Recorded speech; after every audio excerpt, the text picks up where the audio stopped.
G'day, you legends. I'm Roy. I'm a Coach Destroyer, and I'm here with Morty. Coach of the Warn Dogs. And Calvin. Coach of Mighty Calvinator. Boys, how good is it to be back in Adelaide? We are so pumped to come back over. And we are over here with thanks to Game Day Squad. If you're new to the Game Day Squad concept, it's a new way to play and enjoy a bit of fantasy alongside obviously your AFL fantasy stuff. So if you haven't hit up the QR code, that's a good way to snap that and have a bit of a look at it later. But boys, we'll have a bit more of a look later as well, so you get an idea. But if you wanted to get onto it and sign up and get an account, because you can end up with something pretty cool if you go all right with a couple of things today. We've got some exciting stuff coming up. Righto, thanks to the Keeper League and Hef for a great little lead up there, and Doss. Oh, Dossie, where is he? He's outdone himself. Hands together for Dossie again. Well done, Does it once again. What a machine. Certainly outdone himself. Now, does that mean though that we should stop? I'm just wondering that. If we're not awarding cards. He's got to win it. These guys have got 97 hats to play for. That's it. Remember. So that's 96 now. 96. So Doss. 3 of ours, Doss's, and then fair call. So we're obviously winning a hat this year, but the aim of coming over here is we want the other 96 now to be in this crew. Well, the thing is, we're sick of WA being the best state for fantasy. They talk it up, they love it, they think they're the ones. But we've chosen South Australia because we think you guys will definitely be the best state for fantasy footy this year. Are you with us? Yeah, well, you're definitely due for a breakout. Yeah, you've been shit for too long. I'll tell you what, I've looked around, I've seen a few people with hats on. Hands up, got a hat on you. I should have and not a made up one. There's a hat back there. There's a few. Those guys with hats, get the fuck out. You are not welcome. You guys don't need to be You smart asses. Now, what's our lowest number hat? I've got a 16 here. Oh, that's definitely the youngest. What have we got? For sure. What, 16, okay. Well, 99's a nice number. You were at the show. That's right. The mid-year show. He was. Yes, and he was top 10, then he listened to us and finished 16. Hey, that's a good effort. Usually we'd have you outside the 100 by then. Good job. I saw a 69. Where was the 69? Yeah. Look, if you're not going to have number 1 or top 10, well done. Yeah, you've done very well there. Congratulations. Now, Doc, there's some footy that has been back on. Apparently. It's a bit of grain of salt stuff. However, is there anything that's caught your eye? Match simulation is pretty shit. It's not worth watching. It's a little bit better than intra-club games though, because we have seen some intra-club games, and GWS had one today, and Tom Green had 50 touches in that one. So someone counted his stats. 50? 50. Hey, I'll take that in, mate. Against GWS's second midfield, that'd be really good, wouldn't they? Well, I don't care. 50 touches is 50 touches. That's right. So so when you finish up here, there's a new podcast to listen to. I chatted to some journos who are at all the games, so that's worth having a listen to. That's in the AFL Fantasy podcast. Promotion warning. Yeah, it's called Warnie Brown. It's a warning show. It's a warning show. It was worth listening to, especially the last one, Anna. Here we go. That's you good at my jokes. It was good. Did she like your jokes? She liked one. She was good, and she's a rising star. Footy Rhino's had her under his arm, and helping her become a better fantasy footy journo, because that award, Calvinator, is big this year. I think we actually never miss a chance, do you know? Never miss a chance. No. He's always working. It's a good workout way to get back to WA. Always working. Now, Cal, has anyone caught your eye in the match sim, whatever we call it? It's the people that are doing good things, like a McRae goes forward. It's all these little things. You cannot look at it too serious. I watch a match sim game, right, and I feel sick with the camera work. You would have actually done a better job than the Bombers game, I reckon. Thank you, Doc. Yes, I would. And you are shit house. So after that, I just said, I'm done. I'm not watching any more of that again. Next week's the real deal. Next week, Doc. Well, semi-real deal. You still don't take too much out of it, do you? No. We can break some news on that too. We're probably not allowed to say this on Thursday night for the Hawks and Pies game. We're actually doing some fantasy footy commentary, so that'll be on afl.com.au on the AFL app. So whether it's worth listening to or not, don't waste your time. Depends. They're not having a camera on us, so I think the positive about that is that. The coffee's so from about 3/4 time, I reckon that'll be about worth listening to, especially Calvinator after he's dropped down a few of those I can tell you what, Imperial pints. Nah. No. 5 o'clock tonight. Yeah. Oh, that's what All I'm... right, now, you guys can rabble on all you like, but we know what people have come here for. What? Our next segment. And we didn't have our little soundboard. Calvin, you're the best singer here. What do you want? Give us some Fred Durst. Keep rolling, rolling, rolling, rolling. Right, so Roy's Rolling 22 is something, again, like match sim, to be taken with a grain of salt. Yes. So, Roy's got the calculator out. You've got a system now, don't you? Is that right? It's not just a system, there's a number of criteria that are they're unevenly weighted to work out the best 22 players that we can have this year. Name one criteria. Hey, that's that's my thing. AFL listed player. Oh, 100%, that's one of them, yeah, sure.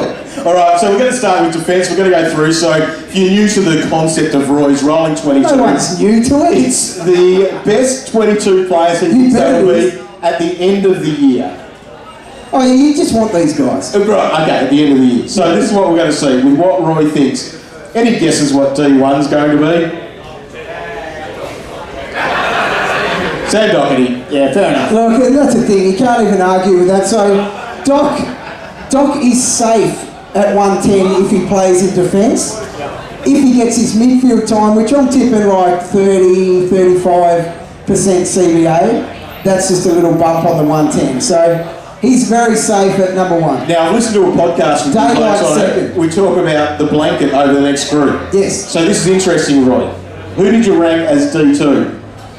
Jordan Dawson, I think... Is it because we're in Adelaide you've done that? Oh, no, I didn't even factor that in. That should have been a criteria there. It might have got me a cheer. And a beer, maybe. Yeah. Feel free. Now, the thing with this, Jordan Dawson, he's obviously been named skipper, which is pretty big after 1 year at the club. I think he's going to play a bit of wing, bit of inside, bit of half-back.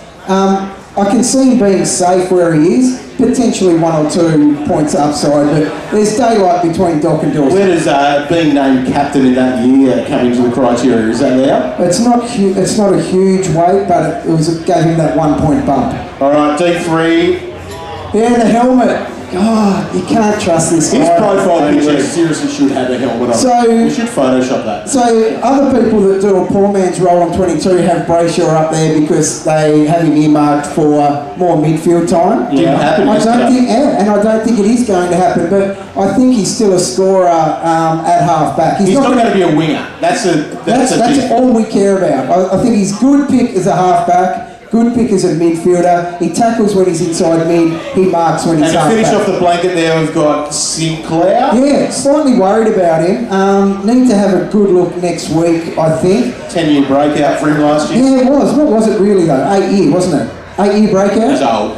So he is, but he was also really good. It's just how Ross Lyon's going to set up and whether they let him run free like he did. So slight asterisk there. Wouldn't recommend starting with him. Then you've got... Hell yeah, that's what we're starting with. So I've been on this since the start. Dacos, I don't care if he's half back. I don't care if he's getting mid-clock. He's someone we start with this year because his upside is huge. And the fact that we have since seen the mid-clock just makes it an even easier pick. Finally, interesting choice here for your D6. How did you land on the Sick dog. Sick dog. Sick dog. Basically because there's going to be so much ball in the Hawthorn back line because they're shit. They are so bad. They're going to get flogged each week and the new captain is going to have to slow the game down back So there. the question there is, as D6 then, is he a startable player? If you're predicting him to be a D6, where is priced at? No, because the value isn't there. So you're either going, I want one of the top dogs, like Doherty, and then you can squeeze in a Dacos, but then after that you're looking at a Hayden Young type. So there's no spot for sick dog in it. Right, let's pop into the midfield. I think Calvinator and Crows fans will be happy to see Yeah, go! Is there any world that he's not M1? There is, because anything can happen, but it just feels like he's so safe at about that 115 mark. So he might actually drop a bit in price, but with lots of question marks about the other uber premium mids, it just feels like old Rory Laird, with his tackle game, is going to be safe. 100% agree, Destroy. All right, this is good, especially for draft coaches out there. I reckon there's a few drafts, going on this weekend we know about, but coming up, And this would be a big pick there. Look, I love this bloke, but just have a look at his photo. Yeah. He's almost unrecognisable. Skeletor. 100%. So he's dropped 5 or 6 kilo to make him a better runner. Now, if he's a better runner, is he playing more on the outside? Is he not tackling as much? Can he even tackle someone when he's that skinny? I don't actually know. Yes, he can, but Well, you can't tackle anyone this big. you don't either, get. so. Yeah, I'm not going to tackle you, Dom. That's for sure. But you don't get points for running. No. So hopefully. So look, okay, the concerns are there. He's still in my team. Oh shit, I wasn't going to reveal anything about my team. You're going to do it later. So his CBAs yesterday, grain of salt, were actually super high. Maybe that's because he's such a good runner now. Exactly. Yeah, but anyway, he's still number 2, but I want to have a good look. All right, go on, brace your M3. Yeah, not comfortable with it. Wouldn't start him at that price, but the fact he's that age and his trajectory is astronomical. How is he going backwards? Maybe a tag that would keep me away. Right, I reckon a few might disagree with this one. Ooh. Yeah, you know what? I've got big question marks myself now. So he deserves to be there because his ceiling is through the roof. His CBAs were low yesterday, and Mr. Fix It. Yeah, I had a little squirt too via Dean Cox. That Yeah, just name dropping that. yeah, saw it on Twitter. second hand. Saw it on Twitter. No, second hand via Dean Cox. Actually, someone. Yeah. Anyway, we'll take it as a squirt. I'll claim anything. Now here's the deal. They're looking for more mid-clock for some of their rising midfielders. Okay. And he is someone that may have to sacrifice a little bit of it. Yep. As a half-back, his scoring is still good. It is. But they're experimenting with that time being at half-forward. Ooh. Sound the alarm. Yeah, no, Yeah, it's coming. so just flagging that. Now, remembering this is for the year, because there is a hammy at the moment, so you're not starting with Toot Miller, but he's there. So he deserves to be there, but we also don't start with Toot now, because if you are winning 97 hats out there, we need to be really 96, strict Dos, don't forget Dos.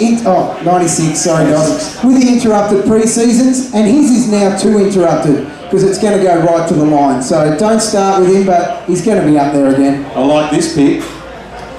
Yeah. Did I actually do this myself, or did you choose this? No, I chose this one and it's justified. So it seems like there's been a really positive shift at the Bombers, and it's something he's been waiting for, and I think he's going to embrace it. We've seen him do 115s with ease in the past. He might push that again this year. I've got something for you though. Especially when you This is okay. Hit me. A bomb. No, don't do that. He will cop a tag. He'll cop a tag in round 1, and he'll cop a tag in round 3. Who are they coming from? So they're St Kilda and Hawthorn tags in Hawthorn first, isn't it? and Finn McGuinness. So there you go, just a little flag on That's that a fair call because he does sit at a price that's very tempting Yeah, to I'm just start, but I won't do it. Yep. Thanks for sacrificing your throat to do No it. worries. All right, next one. Oh, look at him. Look, this is just a safe one. Jake Bowie! He's a class act.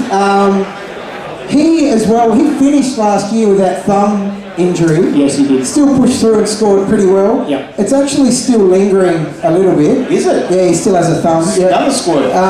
But the thing is, he's a class act. He found plenty of it the other day, so he deserves to be there. 110 guy, safe pick, boring pick. Right, Roy, how confident are you on your MA?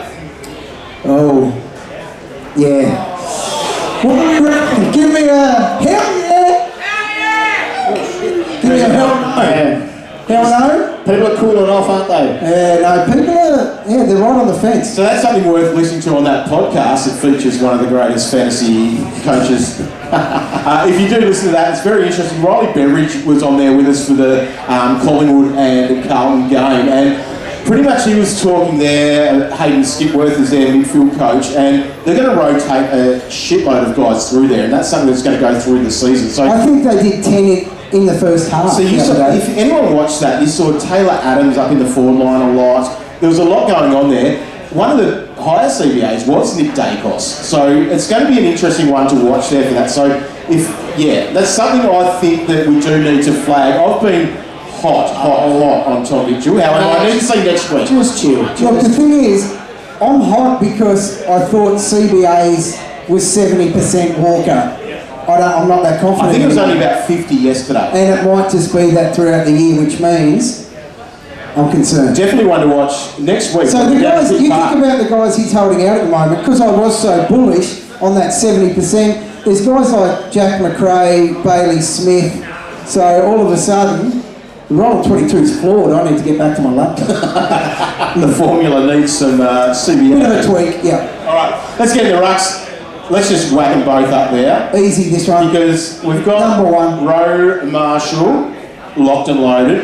You got Tim English. There might be some question marks, maybe for the start, because he had that hammy and an adductor as well. So there is that thing. He did play today in a pracky game, like in a match sim intra-club game. So that's positive. And if he's playing next week, there's no reason you don't pick him if you wanted him. So I'll have to read what he did today, but then I'll be looking at him next week. And yep, he's won despite the interrupted pre-season. I would be happy to start with because of the question marks about the rest. Agreed. Too many question marks. Is there a gap between these two and the next one? Significant. Set and forget. Set and lie set, cow. Hey, Lyset, I'm just saying. Let's not do that. Do not cross him off. All right, easiest pick in the game this year. Right. Hand up if you're starting with the dunk. Yeah. Oh, man. Actually, no, that's poor teaching. What you do when you know it's going to be overwhelming, Yes. hands up if you're not starting with the dunk. No hope for you, no hope for you. Bad luck. Hey, more for the rest of us, that's all right. Right, another blanket type thing that we do talk about a little bit here. Who have you got as your F2? F2, Stephen Canelio. Now, it was Taranto. Fucking big now, it is a big head because it's because he's going to score so well. Now, it was Taranto, then Canelio, but Adam Kingsley, Intel said, as soon as he walked in, it was all about role clarity. And I'll use Whitfield as an example, who was awful last year because he was thrown from a back pocket to a flank, to a wing, to a forward pocket, and he was hopeless. And they said to Whitfield, you are half-back. So there you go, round 6 we'll have Whitfield. If what he said. But the thing is, he said to Canelio, you are inside mid, and that went bang, number 3 to number 2. You know what he said to Bruce? What? You are an idiot. So that means that Taranto's been bumped to 3, but he did everything we needed him to. 100%. He was scratchy yesterday. Oh, he's just a very good player. He's done like 115 in the past. He'll be pushing 110, despite the Richmond game plan, which I think we don't overthink that. That's not a reason to leave him out. It's just picking. Right, Port Adelaide fans, you'll be up and about with Connor Rosie, who was very classy yesterday, we're told. 100%. They were the quotes. Oh, Classy. I watched Said that Kane Court. Kane would have said a lot more things than that. Look, we all agree he's no Sam Walsh. However, I will say he's very classy. That is correct. So I saw him kick a goal yesterday where he picked it up at about the 40, faked a couple of guys out. He was running back towards the 50 and still snagged the goal with the momentum going the other way. Still only got 9 points for that. Didn't get him more than That's a that. very good point. Yeah, maybe reconsider. No, he's an absolute gun. He's so underpriced. We start with him as well. And then Roy. Yeah. But yeah, well, I'm a big fan and I just want to see something. Look at that filthy mode. Yeah. That's disgusting. That's not ideal. Nor it's ideal that he hurt his AC and he's missed a couple of games. So it's a very close watch next week. He plays like a wrecking ball. He has the body that doesn't support a wrecking ball mentality.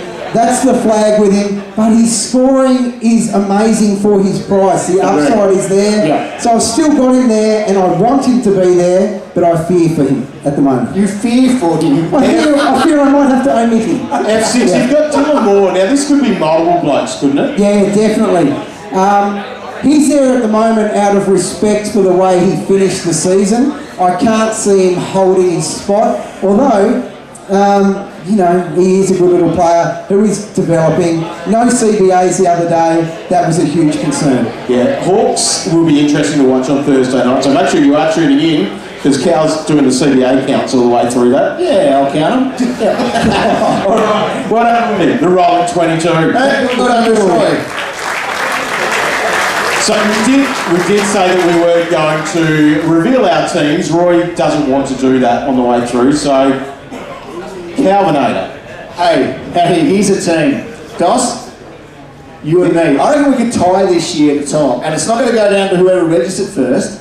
Highest score for the year. Made the best man. That's a good change. It is. It's a normal bloody change. So it should be. So try to get the highest score during the season if it is drawn. If that ever happens again, we won't actually ever get paid again, I reckon, because when Selby won, we get paid. They had to buy him another car, like, because it was that tie. Like, and that's the strength of the fantasy. We were the ones that copped it. It was the uproar though that someone was going to miss out. Everyone's going, oh, Selby deserves that car because he finished equal time, and they just dock our pay. Yeah. Awesome.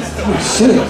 Alright, so Calvinator. Yes, God, put it up. This is what your shit on your team looks like at the moment. Hey, by all means, get your phones out, take photos. I don't mind. I do not mind. No, okay. It looks like it's shit on the big screen as it does on my laptop, No. Right, Dog, you can go get us some beers while I talk this through. So it'll take me a couple of minutes. The back line, pretty stock standard. I think a lot of people are going with that sort of a lineup. I think there's some rookies back there. Even the guys on the Pine in Wilmot and Chesser, they're going to get games. So the back line for me is where it's going to be weak, and for a lot of people are going to be the same. All right, into the midfield. I've got my boy Rory, and late minutes, Tom Mitchell goes out and in comes McRae. Now, yeah, a little bit reactionary. You got McRae out last week when you heard that he played on the half-forward flank. Touche. However, that rolls up, that spot's up for grabs in my book, so Tom Mitchell can come out next week. I'm definitely going lead. Look, you wait. Sunday afternoon, I'm sitting on my couch hungover, right? That's Sunday afternoon for me. Or still drunk. And I'm sitting there, my vice captain scored a 90. I looked down the teams on Sunday. I've obviously looked at Calvin's captains, greatest article in Australia. Would have looked through that. And I thought, oh, there's my boy Rory. He will bring it home for you. So Roy Ladd has to be there. And as you can see, I am 3 rookies in. And my boy at the moment is Jai Cully. Now, hopefully his CBA is going to be up with the Eagles. As Heff and the boys talked about before, he's going to be a little bit more supported than he has been last year. Yeah, he only played 4 games. Take away that score that was injured. Oh, you always say it out. Hey, it would have been over the 70-80 mark. So at the moment, here's my little pod. Those rucks there, it's Darcy Cameron at the moment. I think it probably needs to be English at some point, but we'll just hold on that. And then in the forward line, I'm not confident with 2 rookies on my field. Okay, so just because of the lack of cover we have on our bench. So if I've got Fergus Green and Van Gruen, who is absolutely no chance to play, our supplies for forwards there are going to be very thin. So I'm going to go just with the 1, and I've gone the 4 big boys up forward. You know what? That wins a hat. That wins a hat. You'll know it. Hands together, thank you very much. That wins a hat. Wow. Thank you. You know what? Underwhelming response. That's how you sell it though. You know what's bad about that, Calvin? You haven't even got your players in order. Where? Darcy Cameron and Rowan Marshall, switch them around, mate. Yeah, because that was what else. My OCD doesn't like. No. Cameron was Grundy yesterday. Yeah. Hey, you know what else was bad? Because I heard about that documentary where Grundy's going to have 70%. Yeah, so that showed me the money doco that's on Stan. That's how he was sold to go there. 70% CBAs. Yeah. Maybe in 2026 when bloody Gon's retired, but... You know what else was bad about it? I thought he was talking about Star Wars when he said he's got Wookiees or something. He said he's got Wookiees on the ground. It's my microphone. All right, we're going to welcome a special guest here today. We have got one of the voices of ABC Radio, and this is Aaron Bryans. He is very good at what he does and loves his fantasy footy. So you always love someone that's out there on the ground talking some great stuff when they do like their fantasy. Welcome, Aaron. Thanks for having me. Alrighty, mate. You love your fantasy footy. We've heard you, if you listen to the Plus 6 podcast, you've been on there with Pete a few times, and that's been a massive winner on there. But with your work that you do with ABC, you get to see a lot of footy. How does that affect your fantasy coaching? It's a nightmare because you're trying to be as unbiased as you can when you're calling, and half the time I'm banging the desk because someone's got a +6 down the back and it's cost me a game. And yeah, it's a good fun. We get access to champion data, which is a little bit helpful in terms of getting a little extra stat, but most of the time I'm just, like the rest of you guys, throwing darts at the board and hoping that it works, and yeah. Your favourite format of fantasy, though, is the Keeper League, and that's something you've had running for quite a while. How's your team shaping up? Is it a chance to win in 2023? Maybe. Rucks are a nightmare at the moment. I think everyone's trying to navigate that, and I'm in a few keeper leagues, so one of them is the AFL Fantasy one, which we're now in our 3rd year, and I'm going for a 3-peat, so most of the boys have still stuck around, surprisingly, even though I've destroyed them since it started, but that was only because of a good inaugural draft. But the other one is a manual keeper league that we've run through an Excel spreadsheet that's now Google Excel, and yeah, that's like 3 forwards, 3 mids, a ruck and a tackler, and that one's up in the air at the moment. I've got Sam Walsh, who's obviously going to miss a fair bit of time, so that's a bit disappointing. My rucks are Braden Pruce and Matty Flynn, so not sure how that's going to go either, and I've got Dunkley as a tackler, which is... Okay. Who knows? Well, let's hope that he does get some, because that'll help boost his scores. As we know, that's been a thing that we've loved over the years. Now, you play Classic as well. Have you pieced together your team at this stage? I have, but I'm a little bit mid-price mayhem at the moment, which is a little bit of a concern. I've got an extra forward in my midfielder, Zach Butters. Right. I just can't ignore him and Rosie, both priced at 80, and they're going to be pushing 90 plus, maybe 100 plus. I think there's just so much value. So that's not a dirty word for you, a mid-price, but then to have those mid-forwards in the midfield, you're okay with that? Until yesterday I wasn't, but now I am, because it's just the only way it's going to work. But this is an incredible year, not only for the AFL, where we've got 11 or 12 teams that could contend, but in fantasy I think there's a ton of guys that are at a really good price and could easily make 10 or 15 more than where they're at. A lot of decisions I think can be made, especially in that midfield too. So who's your M1 at the moment? Who are you locking in as your big dog? Rory there. So you're with Calvin.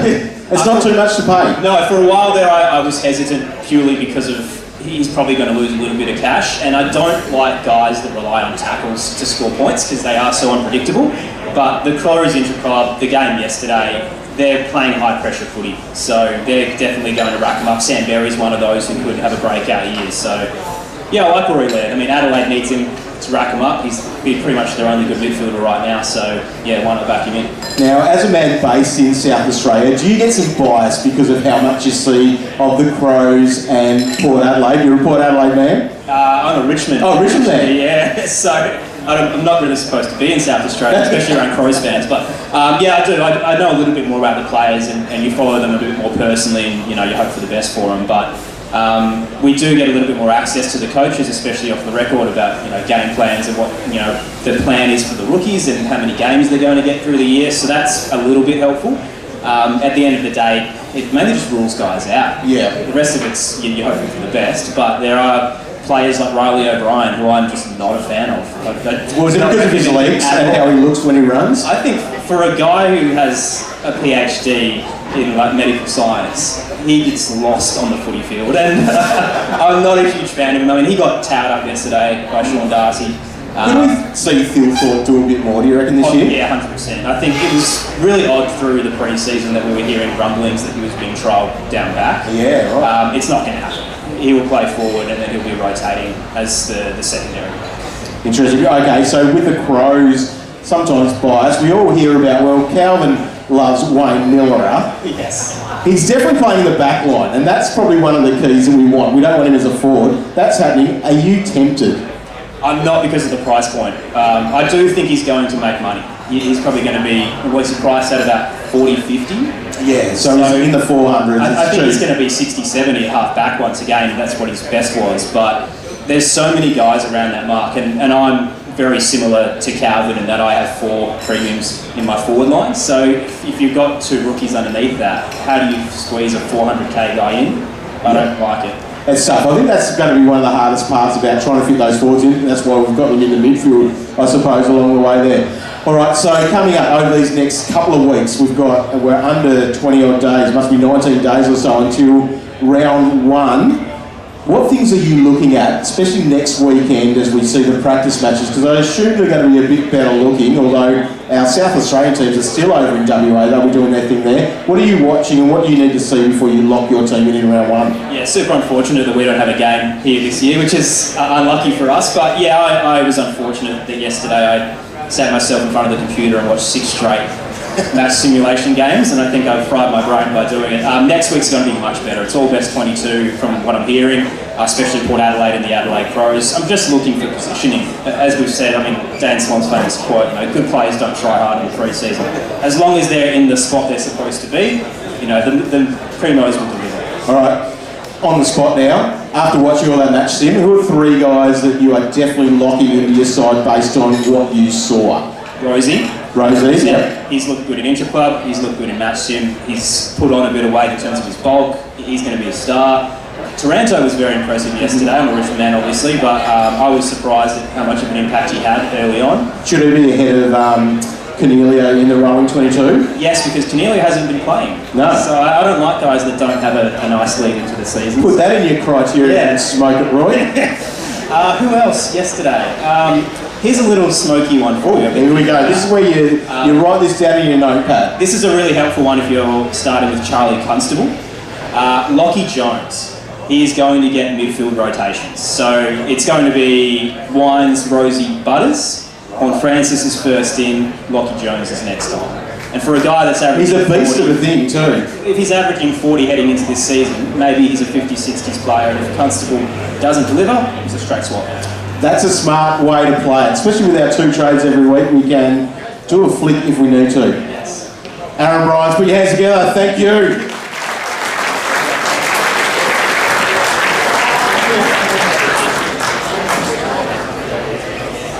Alrighty, so as we mentioned, we are here thanks to Game Day Squad. So you may have seen this floating around, and it's a very cool thing. So we're going to get Callum Stone, who's part of Game Day Squad, to have a chat to us about it, so we can find out a little bit more about the game. Welcome, Callum. Let's go!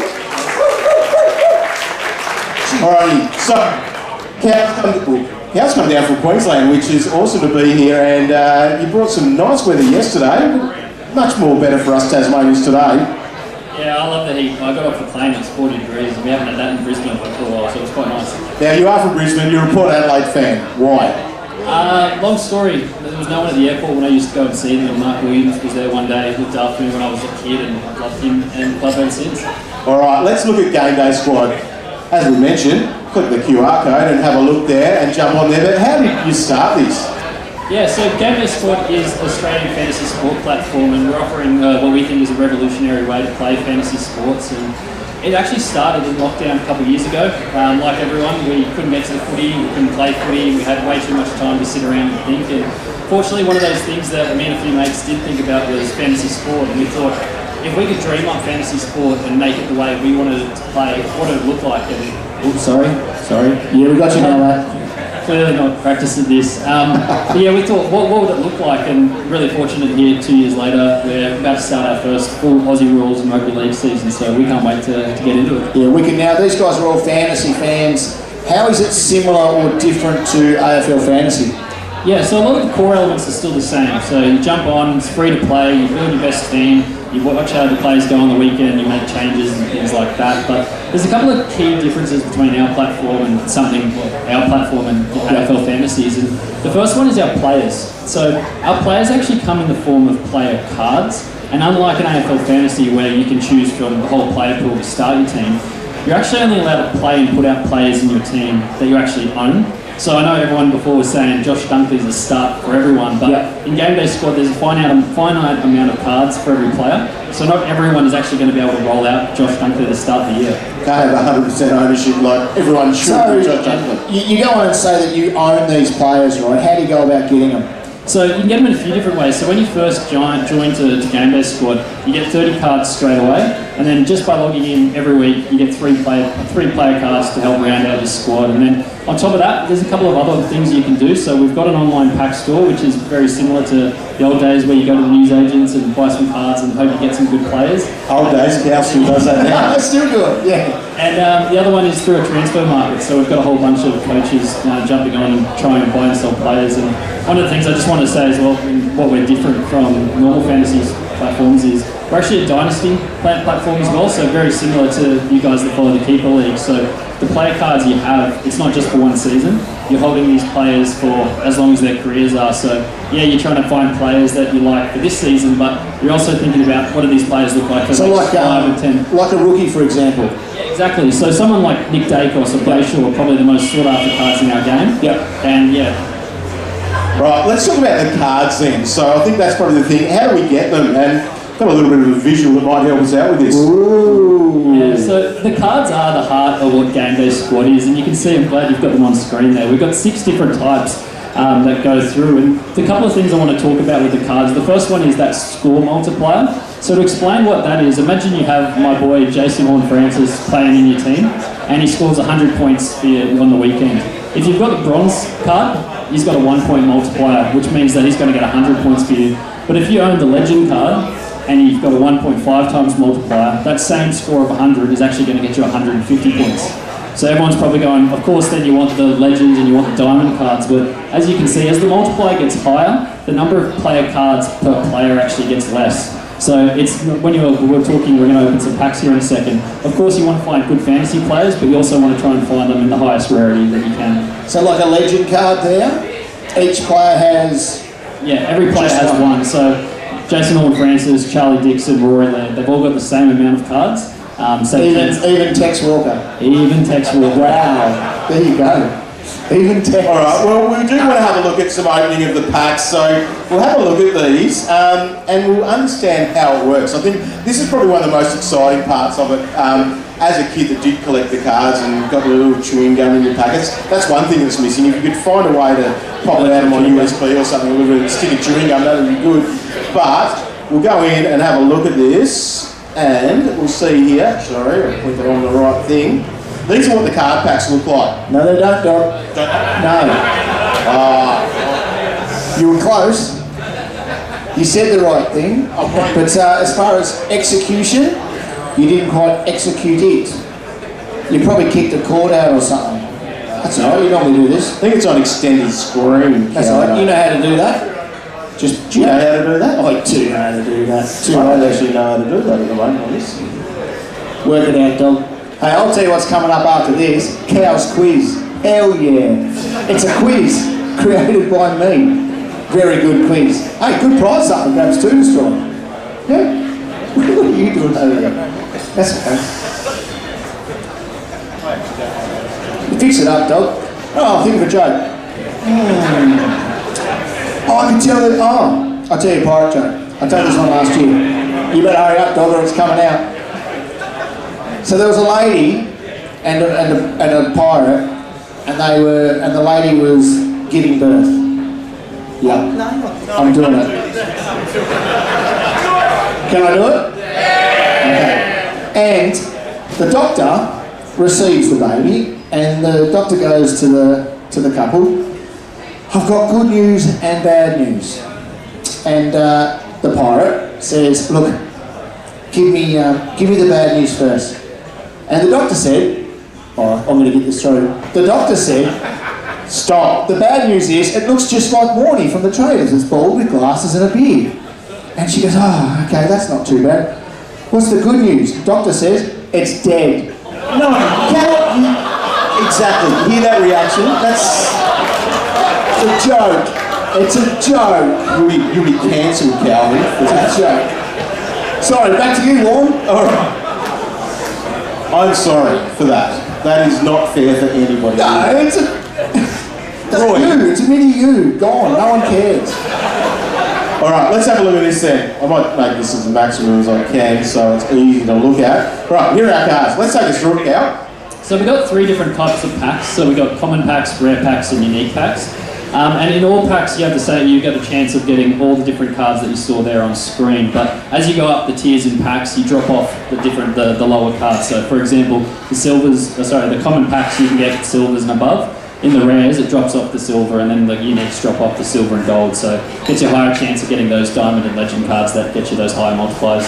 All right, let's do it. Where are we going first? Start with the common. You always start with the worst packs first, and then work your way up to goodies. When you say worst packs, am I going to get Calvin out of this then? I don't know. Rightio. Come on, give us something good.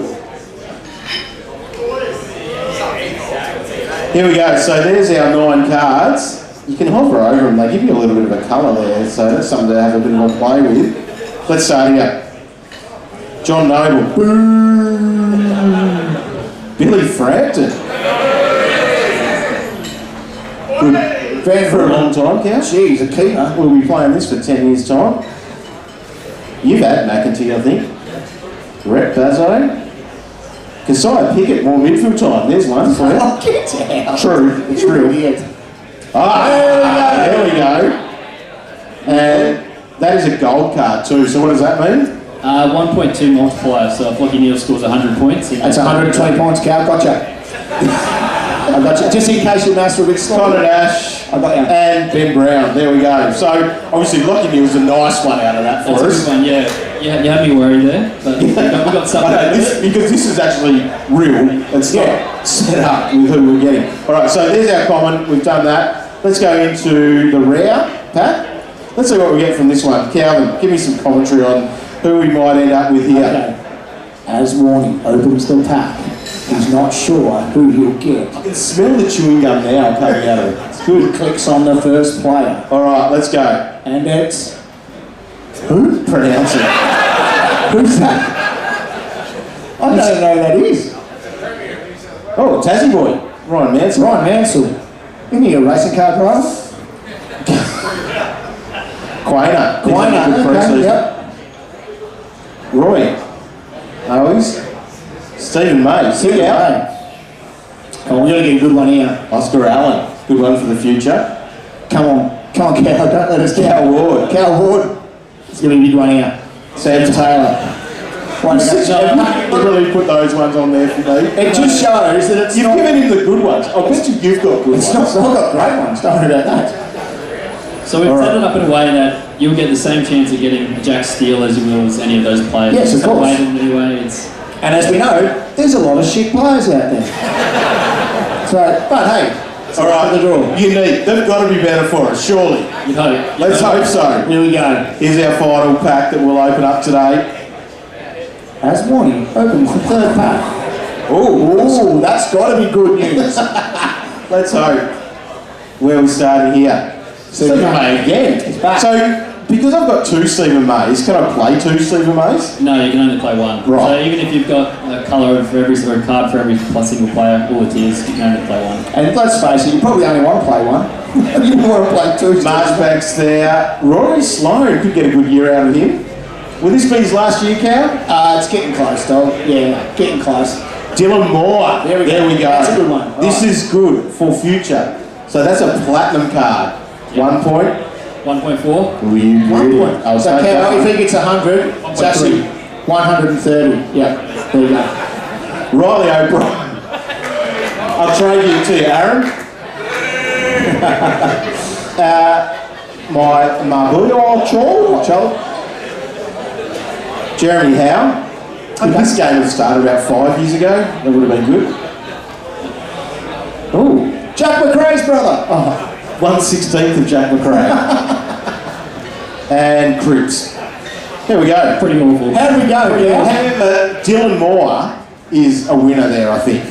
But yeah, so what you don't have and what you haven't got there, you haven't got a player like Josh Dunkley. But going on to the next bit, what that means, and the second place you can get cards from is from the transfer market. Yes. So you're bringing that up there, and everything you can see there at the moment is coaches from Australia trading, buying and selling cards. You've got a few cards now you can sell if anyone will buy them off you. But this is the place where you go, so if you really want a Josh Dunkley or you really believe in a player long term, you can try and go out and get them if you're not getting them in packs. So Roy's been in my ear about this the whole time and saying, if we can get a card, it is Sam Walsh in this. I disagree, because I think I'd be going to Brayshaw first, but Roy's all in on Sam Walsh, and I can see Sam Walsh sitting there at the top. So that means he's available to buy, is that right? That's it, I think he's sitting there with your name on it. Roy, you owe me. Actually, you owe me a beer if I'm going to buy this. So I can click on that, buy now. It's going to cost me $25 to have, but then I've got him for life. You've got him for as long as you want. Or I can sell it to Roy and stitch him up for a higher price. I can do that. Right, okay, so I'll purchase him. I will buy that card, and then Sammy Walsh is now a member of the Warn Dogs. So Cam, once you've got your free packs and you bought your players and you hit the transfer market and all that, what's next? What do you do after that? So then the fun really starts and you get to actually start competing and putting your team forward. So at Game Day Squad this year, we've got 2 different competitions. The first one being our classic competition. Another thing we're a little bit different with your traditional AFL fantasy is we've got a salary cap in that competition, but it's not actually linked to the players. Each different card, different rarity, has their own hit on the salary cap. Yeah. So what we have with that classic competition, it's really you want those bronze cards that you get given at the start and you get each week, and then maybe even some silver ones, because the salary cap hit of those larger cards, just you're not going to be able to fit it underneath. And that's where our champion competition comes in, and that's all about just getting the best team with the best players, getting the highest score every week. So both competitions, we do have some pretty cool prizes coming up with them. We haven't announced them yet, so stay tuned, make sure you're seeing what we're doing with that. Stay tuned. So on socials, obviously you guys are there. Where can we find on socials? Everywhere. Twitter, Instagram, Facebook, TikTok. Apparently TikTok as well. We did a little good TikTok with the guys this morning, so stay tuned for that. It was a lot of fun. And I'm not a TikToker, just for the record. And if you see it, you'll see why. So, before we let you go here, mate, we've opened our packs up. We had a great time with all that. Is there anything else that people need to know before they leave today? Well, one thing that we want to say is we're all about the community, and we want to provide fantasy sport all year round because we absolutely love it. And we think the transfer market's our first step in making fantasy sport a year-round thing. So take, for example, the trade window that's just gone through, and Brody Grundy's decided to move over to Melbourne. So that's the sort of thing you can be sitting there in October with no footy on, actually thinking about how that's going to affect your fantasy team. Maybe you have him and want to get rid of him. Maybe you're trying to think about who else you could be bringing in. So that's the first step with what we're trying to do. And then on top of that, we want to add a few different competitions. So use things like the AFL Final Series, or what about the gather round and stuff like that as well. And we've got a couple of sports at the moment, Aussie Rules and Rugby League, but we're super excited to actually expand that to other Australian sports and potentially a few overseas as well. It's very exciting. I think it's something that we can all be a part of. And as we said, it's free to play. You can jump on and get on board, hit that QR code, go in and register, set up a team, because you get your free cards to make that. And so my team, which was up before, has got some good players. I thought I might have got some extra better ones today. However, you know, chuck them in the back pocket there and thought I'd be looked after. But anyway, the Warn Dogs. Actually, Calvin, you probably opened up the best cards this morning. Yeah, I've got a great little team together. 30 free cards, set yourself up and get you away. I love it. Bit of fun. Thank you, Cal. Thanks, Cal. Alrighty, it is time now for us to get on board with Calvinator. Cal's quiz. Cal's cool quiz, as he's calling it. No. Okay, get it up, Doc. In a moment. Cal's cool quiz. Now, there are prizes for this, so there are some game day prizes here. So we've got some things to give away. We've got some comment cards to give away here. So there's some that we'll give out during the show for the rest of the afternoon. But also for this quiz, 5 prizes of 3 packs of AFL unique cards and merchandise. So a USB, stubby holder, hat, footy, water bottle. Then there's 10 prizes of 3 pack of the AFL rare card packs, and merchandise with a hat and stubby holder with that as well. So pretty exciting. You can get this by being part of this quiz. They are worth a bit, which we'll talk about a little bit later. But Calvinator, I didn't call it Calvin's Cool Quiz, by the way. Although it's a great name for it, but it's definitely not what it was titled. Right, let's get this started then. And this is a chance that you can do on your device. So grab your device. It's a good time to grab a beer or have a wee or whatever you need to do. Maybe both, but maybe not at the same time. So let's get it started in Calvinator. This is the school teachers in us getting this ready to for the go. record, if there's any answers wrong, I don't care. Right? Do not complain about wrong answers. So do I click that button, Cal? Yes, because they can join via that. So there's a game code there, there's a QR code, so you can do that. See if you can be the big boss in. And then you put your name in it, put your fantasy coach name or whatever you want to do there. Yeah, put your fantasy team name, that'd be good. WarndoggyShit.com, whatever you want to call yourself.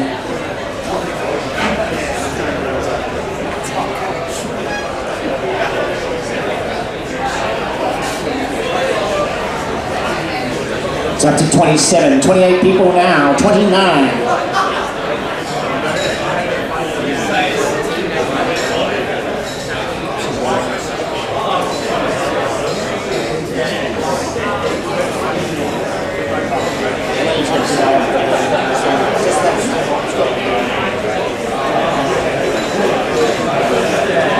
Yeah, 79, 82 people on board. At least they can work it. Yeah, well done. Where's the hat cow? If you're sitting there and you're going, I don't understand how to log in, this quiz is not for you. Right? You're off to a very bad start. 100! Let's go! 101! This is getting Rory-led territory. 107. 4. 108. It's got to get to 120, Rory.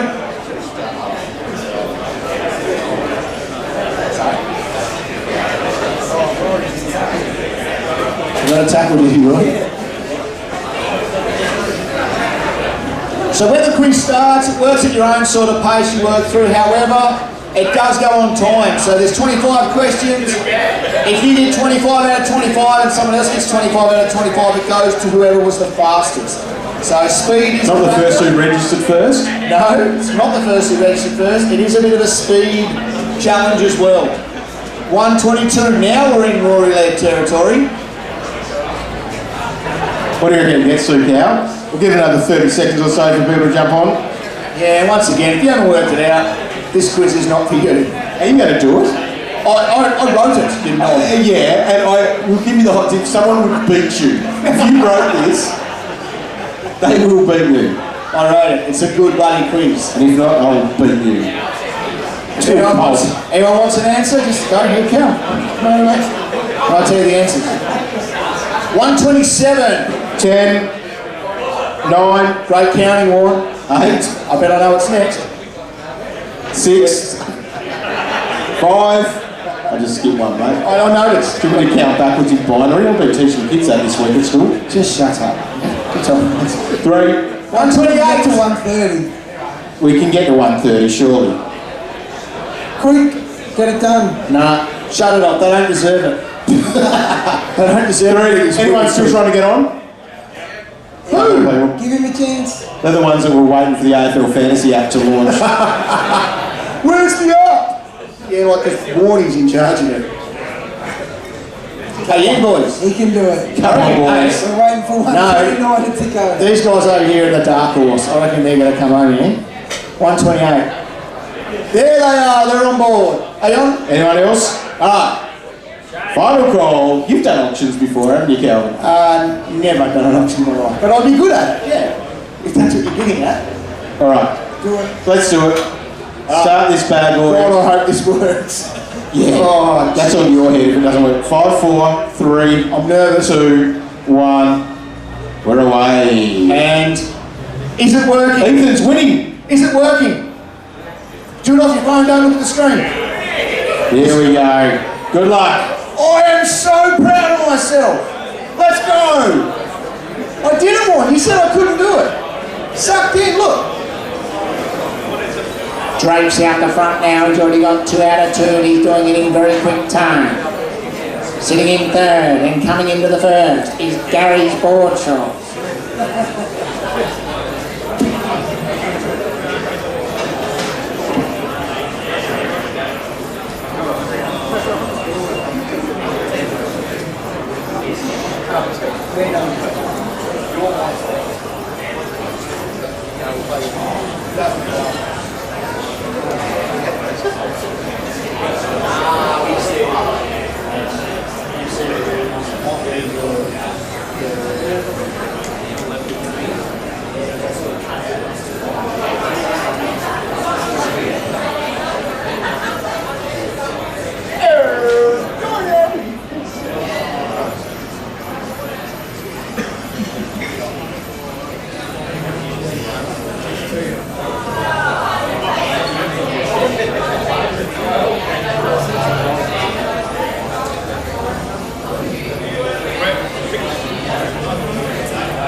It looks just like our classrooms, with the kids fucking heads down on the phones.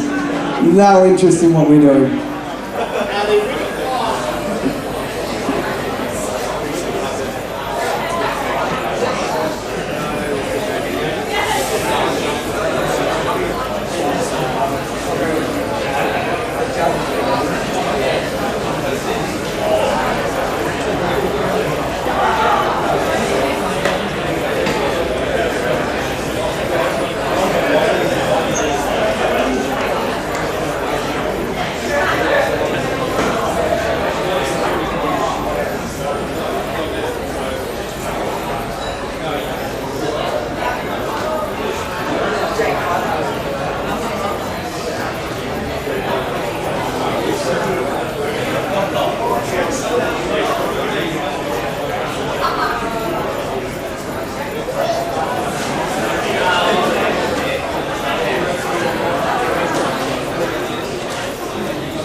So as we can see there, a couple of people have finished, but the guys coming in behind might actually end up with more correct answers. So we'll wait and see how this unfolds. So Gary Boardshorts, he's still got questions to go. He's on track to get more correct answers.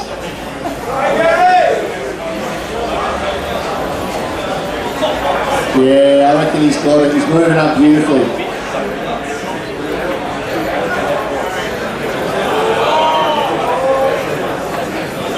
You think he's going to take this? There's a couple on the back there coming home strong.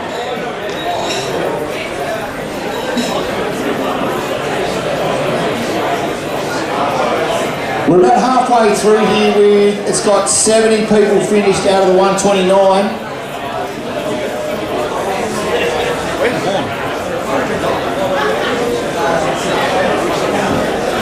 So we've got about 40 people to finish.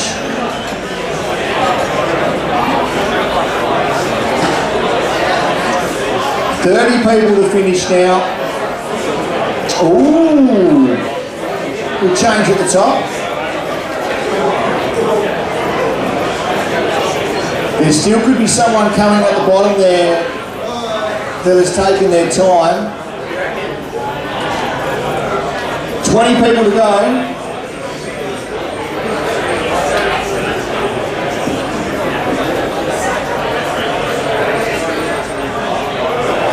About 20 people left here.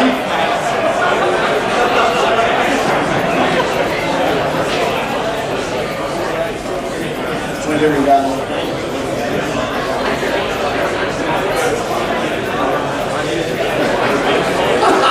Boy, look at number 6.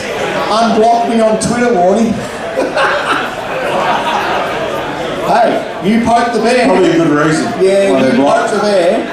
You're very lucky you're not blocked. There's 15 prize packs for the commons, there's 10 for the rares, and we've got 5 uniques at the top. So if you're sitting at the top, try hang in there. Top 5. Have you mentioned this, Roy, the value of those? No?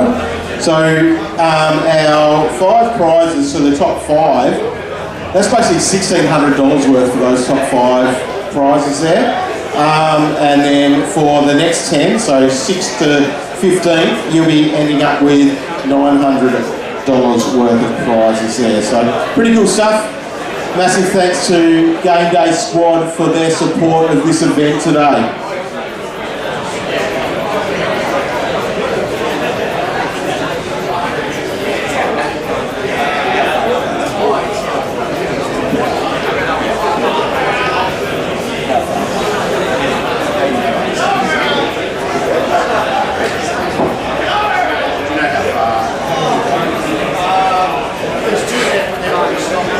Rightio, we might call that near done then. Anyone still finish up, or is that Dossie that's just given up? Alright, we might call this game over, and then we'll get our leaderboard. Make sure I end the quiz. Yep. And if you're in the top 5, what you need to do is bring your phone over here to this table. You'll be able to collect your prizes. And then if you're 6th to 15th, you'll be able to get your prize as well. So heading over here, just bring your phone with you. So there's our... I assume, see Cal, this is your thing. Yep. Do you find out where you finish on your list? I reckon it's there, dog. Yeah. Oh, what's that gone? There it is, mate. So if you're in that top 5, make sure you get your big prize. Yeah. And then still a good, very good prize if you finish 6th to 15th. Show where you are, and then you'll be able to find out what your value prize is. Just to show you, dog, how tricky the quiz was, only 46% of questions were right. So I'm actually worried about grammatical errors. How many errors were in the quiz? Because Calvin made it. Have we got some challenges? yeah, we'll talk about them later. Is there a challenge? No, there's no challenges, but we'll talk about it privately.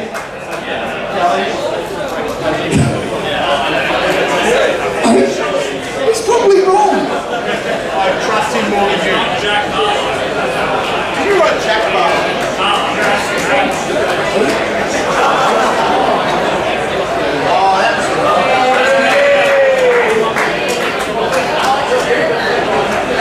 Oh, you won, did you? Alright, don't be shy, make your way up if you... does that kid win everything? You little smartass. How do you win everything? Don't have to show ID at these places. Like, seriously. Security! Get him out! Get him out. There's a kid in here. He's got another hat. He's better He than does. everybody. He's Can't believe great. he called it Calvin's Cool Quiz. Yeah, call it that. Fucking loser. Alright, how about... Oh, it's tough to do, but can we put our hands together for the winners? Well done. And what about the quizmaster? Thank you. Yeah, well done, Cal. That was a cool quiz, mate. Tony Barber. Well- Alright, time for another team reveal. Here we go, and this one here is mine. Right, good chance to go into a wee or go get a beer because this is not the team you want. Off you go. I'm going. This is what the Warn Dogs are looking like at the moment. So, I've actually gone Tom Stewart as my D1, which he's probably the player I'm not the most sold on, because it could turn into where I go a bit cheaper in that back line. You have not mentioned him once this pre-season. Where has Tom Stewart come from? I just think that the way that he looked on, I've got Roy actually, the way he looked on Thursday, he's going to be taking a lot of marks. I feel, the positives I feel about Tom Stewart is essentially, last year, it was a shit year for him. He had the suspension, and he's got a point to prove. He'll be their captain as well. That hasn't been announced yet, but I reckon he'll be their captain. He just seems to, every year, find a way to be about that 94 guy, though. But, yeah, by the So way. I did actually have Young there in that position, and maybe a little bit spooked about how little I saw of him yesterday in that game, but I'm going a bit cheaper, I think. You've got your Doherty, or do you? You're not even going to review team. No. That's what Roy says. We might have to make him do a team review later at some stage, maybe on the internet or something, but I've got Tom Stewart there. Charlie Constable, I think most of us are probably on board there at the moment anyway, because I think that's going to fit our structure. How are we quite well. feeling about that? Obviously, none of us love him, but have we got him in? Hands up if we got Constable in. If Are we can doing get that? through that sort of 6 weeks of him being there, I think that's going to be enough for us. And we've got our 2 trades. Can we call him a rookie? Like, is he cheap enough that we can almost feel like it's a rookie on the ground? I need better glass than these. He's still in 300, so that's almost rookie. That's what I feel. Yeah. Yeah. Nothing else probably too surprising. I got Canelio on midfield. I've still got Tom Mitchell there. I'm not getting spooked by one game. I need to watch what he does on Thursday night. Jack Steele has been a pretty consistent dude at my M1 all the way through, and Jack McRae too. So he was apparently best on today for the A team, for the Dogs against the Dogs. But I think that's where I'm going to sit. I've gone Marshall and Cameron instead. That's where that is at the moment. I think that's probably your alternative to English in a minute, unless you're going nuts and going Tom Stewart or what's his name, Lysett. Cow didn't even do that, did he? He's not even doing that at the moment. Anyway, it's probably quite vanilla. That's what I am, and I don't think there's any problem with going with a vanilla team at the start. That's the thing. with the trading game that it is, you can go there. There's probably a couple of little differences there. I do have, compared to other people, I've only got the 2 rookies in the midfield, and I've got Green and Sheed, so that's where my cash was able to be spread a little bit there. Tom Green having 50 touches against GWS's B midfield, that surely translates to real season stuff. Well, you can only play against whoever turns up, though, and it happened to be his second's teammates. All right, I'm going to call up a mate here that we love. This is Steve Fizz from the Draft Doctors. Who's a Draft Doctors fan? Anyone listen to the Draft Doctors podcast? If you don't, you should. So Steve has made his way over from Western Victoria to get here for a special event. Actually, it was for his own event because they're doing a Lister League draft today, and that went pretty well, I think. How did it go? I didn't get everyone I wanted. It went alright. So you were a member, obviously, of the draft. What did your team come out looking like? Well, it was a pretty unique draft. I was pretty happy. I had Toronto and LDU and a lot of the targets I looked at. It was a pretty standard draft, a lot of mids early, a lot of position players, you might call them, through the 2nd and 3rd rounds. But got the pride of Portland, obviously from Portland. Yeah, shout out to everyone from Portland. Ray Marshall. Just me. All right. Right, so it was unique because this is a different thing we've seen. Completely offline it was done, so these guys did it on paper because it is called a vampire draft. Tell us about what a vampire draft is.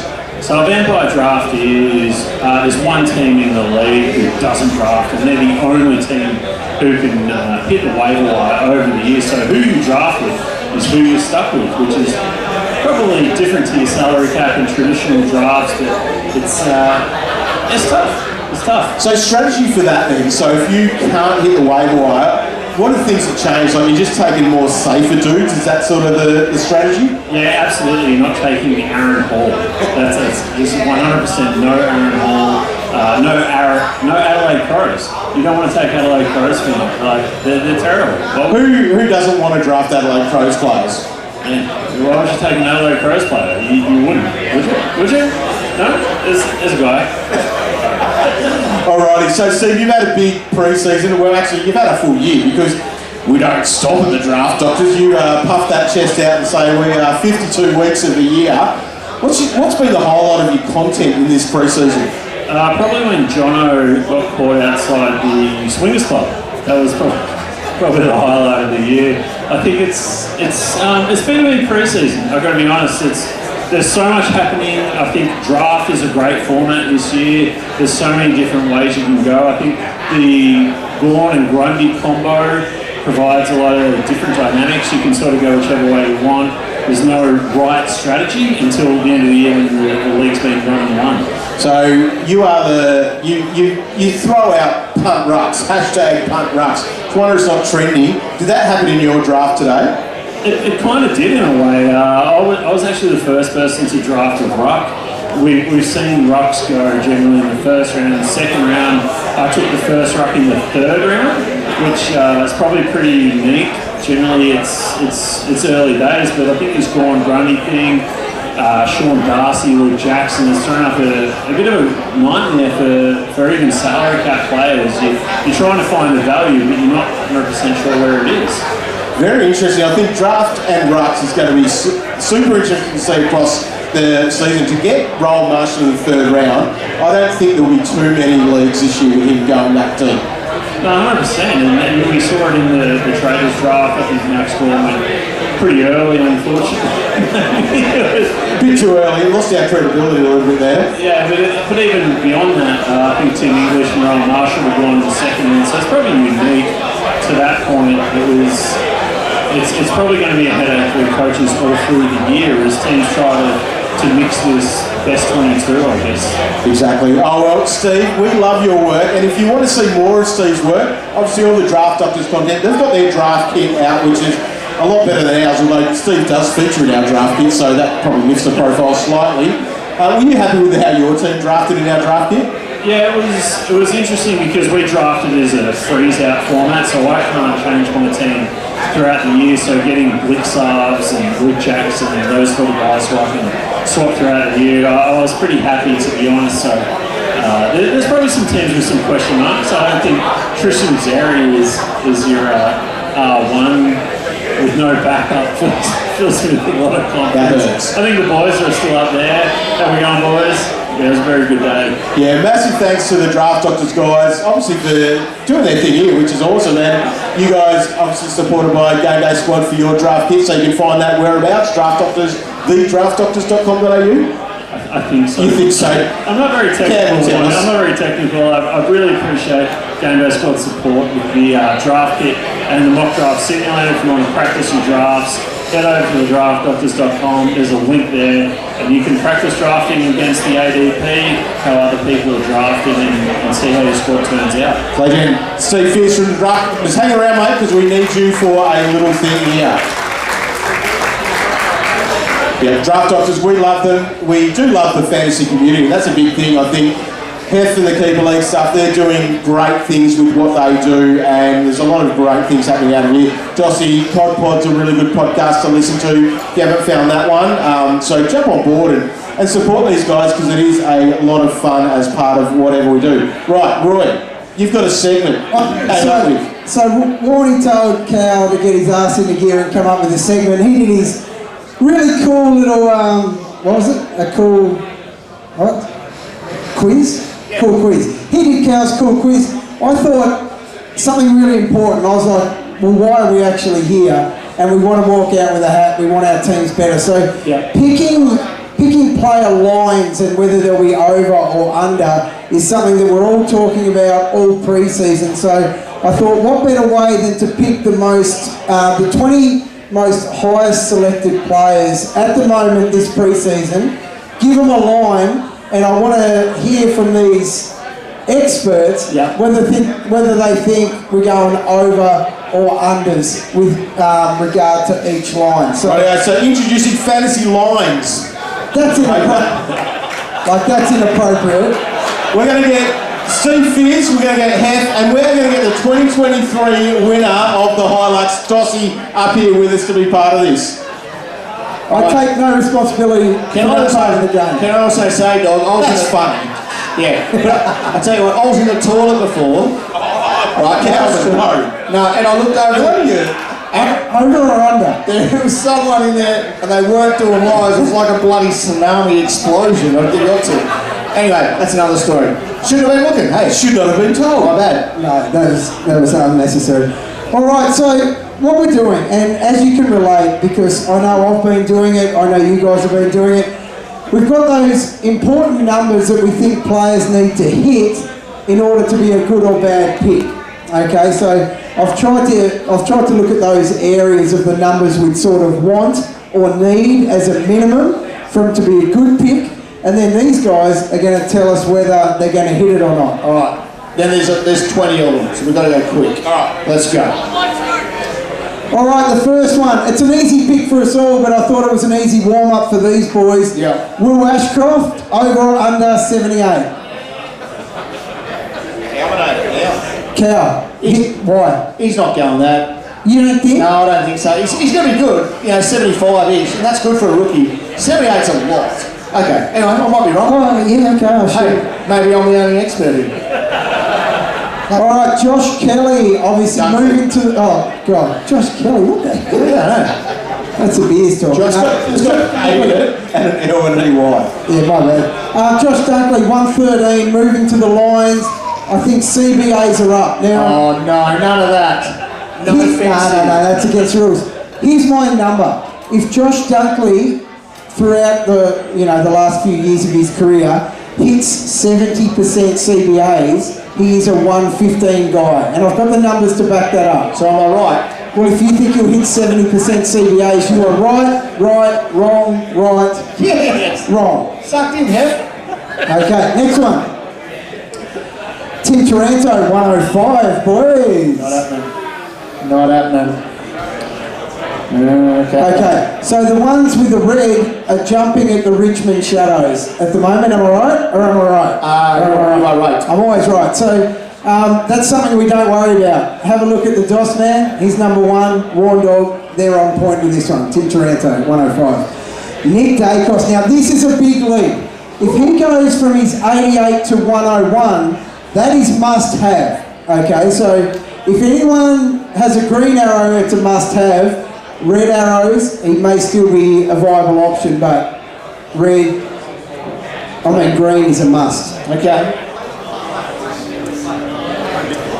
Rowan Marshall, 109. Ooh. I think he's a 110 solo ruck. If you think he's solo ruck, it should be green. If you're a soft cock, it should be red. Great quiz, Lloyd.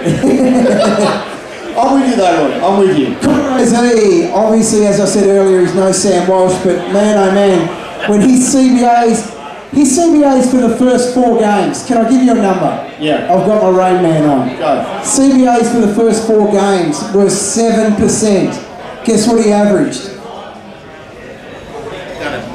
44. Can you get me a spew bucket? It was freaking disgusting, but he's never going back to those areas, so what do we think? Yep, he's hitting the CBAs, yes, alright. You don't want people picking.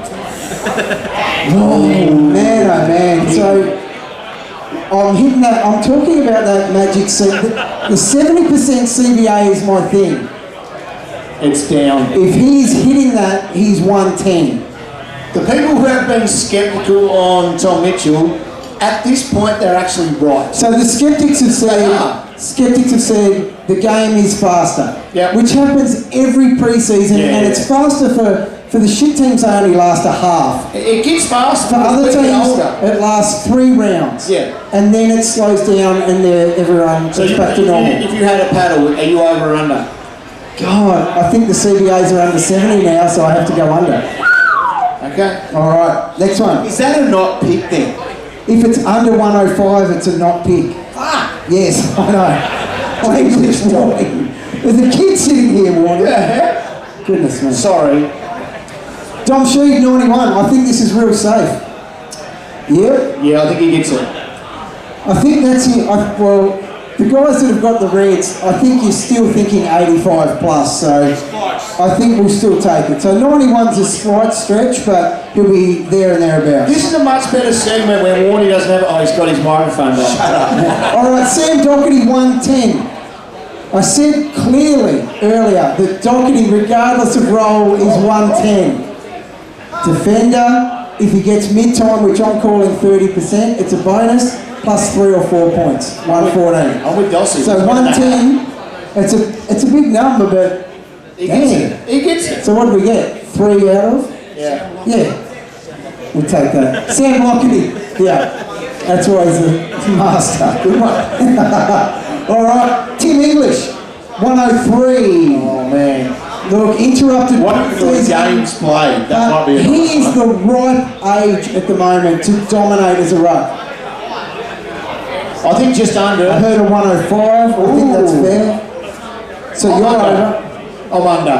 Yeah, okay. Geez, I've nailed some good lines here. He called me Bailey Smith. You are nailing them All right. right. James Warple. Oh, this. I expect to see a lot of red here. James Warple, 75. Down. He's up it. Better. VFL line will Well, be a lot higher. that's a fair call. That's the problem. You are spot on. So 75, yes, definitely attainable. Right. Will it be in the AFL or the VFL? Yeah. His disposal efficiency the other day was that bad that I think our mate Zane Littlejohn might be giving some one-on-one to the old Warpedo. Not cool. Darcy Cameron. Damn. Look, this unlocks a lot of issues if he can hit this and above. Darcy Cameron 93. If it's 93, we take that 100% and we lock him into our team. The problem I saw the other day, actually, let's break this down. So, Darcy Cameron, he had a bit of a go in the ruck, then he pushed forward, and then we didn't see him. He sat at the end, right? The problem is, they love Mason Cox, and Mason Cox looked okay in the ruck by his standards. Yeah. He never gets a touch forward, but he looks serviceable in the ruck. Now, Darcy Cameron, he can score okay as a forward, but he can also hit a 40, as we saw in the run home. It's a concern, Destroy. It's a concern. Okay, I just want to ask one more thing while we're on Darcy Cameron. So we've got all unders? Yeah. Okay. Let's me just say, yay or nay, are we starting with him? Green or red? At this stage. All right, hit me with the next one. I don't know. John Dawson, 102. I thought I'd add a little bit of flavour for the Adelaide people. 102. He gets that. Yeah, he gets that. There's no reason why he won't. 102, 101 last year, he gets that. It's touch and go. I understand that, but he should hit it. I think so. He should hit it. James Sicily, 97. Hawks getting beaten by an average of 50 points a game. He gets that. Oh, really? Hawks trying to slow the game. Yeah. It's a couple of points up on what he averaged. He's captain. They're going to get beaten by a lot more. I'm getting bullied by those blokes, so Hey, that's what it's all they about. look at me really angry. Toot 113, coming off a couple of little hammy issues, but he averaged 122 years ago. It was a 110. Even as a lifelong Sun supporter. Yeah, it's tough season, no stress. Yeah. So I'm tipping we're worried about injuries and the emergence of a few around him, not Matt Rowther. Agree. Yeah. And just the fact that the Suns don't do what they do in the midfield. Sam Flanders. Yeah. Sam Flanders. All right, next up. Jack McRae, 110. This one's important because there's a lot of shadows and a lot of us are jumping about this forward flank. We know if he hits a wing or a flank, the head tilt gradually goes down and down. And with every great tilt, there is less points and he becomes the most frustrating piece of shit I've ever That seen. much tilt that I think it affects tides at times. 100%. Ridiculous. So 110, if he hits it, I'm taking it. Tell me, what are we doing? Am I taking it? No, yep, I think so. yep. All right, okay, majority rules. He's back in for me. On the hush. Yes. Oh. All right, boys. Jack Steele, 115. He's another guy who 2 years ago did 120. He had his injury issues last year. If Jack Steele's shoulders stopping him from tackling, that's the only thing stopping him from that 120. He still ended up scoring pretty well, hitting that 110. But he looks like Skeletor. So He does, that's the issue, that 4 or 5 kilo, can he still tackle? Yeah, I don't know. I don't think so. Oh, jeez. Interesting. He could be thrown around like Paddy Dow. 115. He'll hit that. Yeah, he'd be good. He'd be good, but not that good. Andrew Brayshaw, the dude's going like this his whole career. Is he about to go Breakout tracker. tagger every week and stop? Good boy. I think he's... Once again, there's no reason why he won't be worse. He's a gun, Yeah. he's at a perfect age, but he's your prime More tags, more tags, more tags. 100% more tags. Not everyone increases. Do they, Steve? Not everyone increases. No, 100%. Brayshaw has every year of his career. Clayton Oliver, good old safe guy, 111. That was quick by half. Yeah. That's gone very confidently. 112, 113. Yeah, he just feels like that guy. Yeah. Right, Tom Green. Anyway, This is a 50 magic touches in number. a 50 touches in an intra-club game. Yeah, this is a magic number. Priced at about 88. If Tom Green's hitting 101 territory, that would mean he needs more CBAs, thanks to Taranto and Hopper. He would need to somehow add a little bit on the outside of his games because his marks are far from elite numbers. Yeah. But he would get a few more tackles if those CBAs come up at the stoppages. So Tom Green, 101. I really need to know this because he's in the mix for me. It's down. They're all down. Jeez, Yeah. right. But it needs to be 101. Yeah, I don't think GWS are going to be that good. Right. Okay. Oh, Yeah, he had 50 touches today. 4 against 1. Which one would you follow? Brucey. All right. My team. Hey, 50 touches, mate. it was no cool quiz, but Hey. we did some lines together. Yeah, we did. Let's go! Anyone want to throw out a line? A player and a line. Yep. Cubicle now. Yep, give us one. Anthony. And Darcy Parish and 105. Ooh. It's a great line for Darsole. Yeah, I'll say. He can be a Darsole, let's be honest. That's a great line. I'm up on Darsole. Licensed 85! Yes! Yeah, 85 We've got Roman Warndog. What's he doing?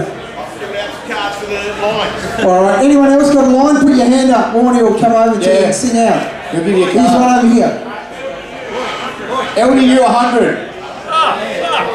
LDU 100. Yeah, he gets 100. LDU He gets 100. 100. All right. Rory Laird 120. Yes, easy. Easy gets 120. What do you like? Oh, idiots. Yes. Who's on? Oh, Wayne Miller, 75. Jeez. Miller 75. That's a great number because we have to pick him at that 75. Exactly. Miller 75. Are we picking him? Ooh, yes. Okay. Yes. Oh. Grundy 90. Grundy. Yeah, he's 90. He's 90. Is that actually Wayne Miller? Is that actually Wayne? That's Wayne. I don't know if that's Wayne Miller, but that's Isaac Smith up the back in the white hat there. In the white, yeah. What are you guys doing? Thanks for that. Is that? Well, not mate. Good stuff. Jack Zeeble 80. Yeah, he gets that. So obviously, if you're wondering why Jack Zeeble's name's even mentioned, he's moving back, and when he was back a few years ago, he was pumping out those huge numbers. Now, I don't think Clarko's going to let him do that, but an 80, however, Yeah. great line. What dog? Constable 68, are we taking I think that? he gets that. Well, it's a must-have. Like, Okay. if he's Sorry. going to be priced that low, 68, we're taking it. Boys, tell me down. Chad Warner 95. Chad Warner, I 95. feel like a bookie. Look, so Chad Warner's tracking in that direction. Yeah. Mills is playing a little bit more forward to allow people like He gets Chad it. in the middle. He gets it. Hey, Dog. What dog? Dog, it's your job to pick people now. There's a lot of hands up. Look at him, on the tune. Simpkin 99. Simpkin 99. No. Hey, I've got a squirt with Simpkin. Okay. So even though you would think that the midfield is going to be Simpkin and LDU and then the rest fall around it, Simpkin's actually taking a little hit and his CBAs are going down. He's actually going to be outside of that CBA. Okay. He'll still hit 40, 50%, but he's not going to be that 70% All right. we thought. Cool. You haven't got one here? Buddy Franklin 65. Buddy can kick a few goals. Is that points or goals for the year? He gets 65. He gets 65. Yeah. Warren, what have you got? Nick Martin 88. No, he plays for Essendon.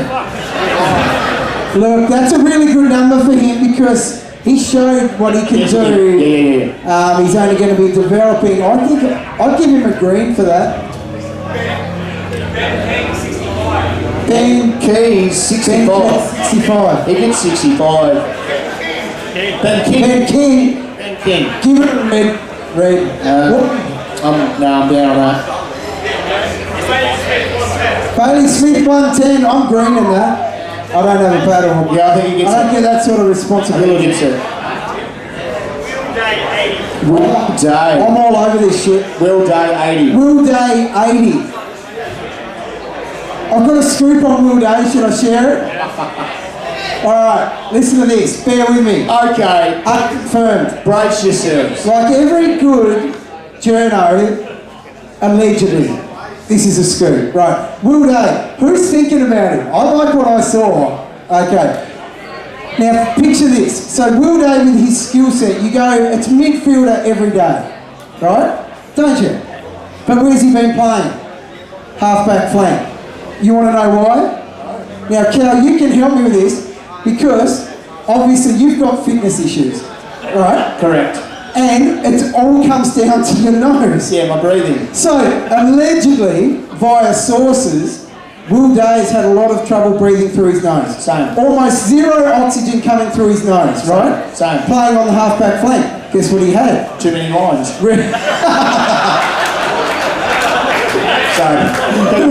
Revolutionary surgery, Right, yes. which is cleared. Surgery. He's now breathing through his nose. He's now playing in the midfield. This is no coincidence. Okay. So if you're thinking about Will Day, put your ear to the ground about this nose thing. There you go. I'm not joking. I think it's real. Next one. Elliot Yo, how many? 87. I'm taking that green. It's... Oh, geez, down, I think. Look, did you see him through the midfield? But geez, it's close. Yeah, no, he's good. He's very good. And he's back. I think he could be 90. He might knock on the door of the Roland. Zach Merritt, 9. Yes. Now, he's capable of doing that. I'm I tempted. think he gets it. Where are we? Oh, geez, I wish you guys had a microphone. I'd love to hear why. Deep midfield. Deep midfield. Deep midfield. Oh, like deep average midfield. Yeah, Don? Yeah. Yeah. Yeah. Say it again. Say it again. Say it again, I can't quite hear you. Cunnington 93? Get the fuck out of here. Cunnington 93. Look, It's a no. okay, so Cunnington, he's averaged 90 twice in his probably 14-year career. However, the last healthy full season was a career best 99. So it's a very good one, especially considering he's got forward status. Can I just change it to 90? Can Cunnington hit 90? Yes. He can get 90. If he's hitting 90, he's a good option. One. Get Warnie's attention. Warning.